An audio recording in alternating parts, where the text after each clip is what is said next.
Eisteddai Sadie, merch yn ei hugeiniau cynnar, yng nghornel ei stiwdio, sydd â sawl dilledyn yn hongian o gwmpas y lle, tra iddi ffrydio'n fyw ar-lein i'w sianel ffasiwn gyda Sadie.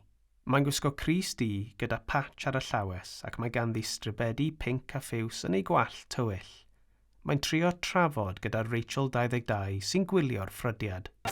Ti dal yna?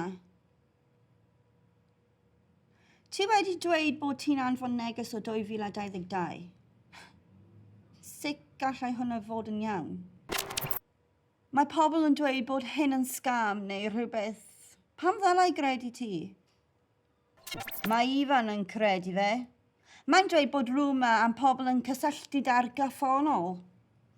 Sa'n gwybod os fi'n credu fe, ond os oedd ffordd i ti dangos. OK, let's trade. Dyma fi a'r merched ar Wine Street, yn ceisio bachu bechgyn yn methu llwyr. Dyma studio fi. O. A dyma fi yn y ffair ffasiwn yng Ngaerdydd. O, a fi ar y Hyperloop. Paid â phoeni, wna i Espanio wedyn. Dyma fi a'r merched. God, oedd y cocktails yn gryf. A dyma... God, na, actually, ddim eisiau dangos ti hwnna. Wai, pethau yn gallu gwella.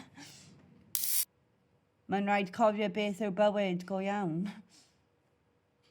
Ifan yw e.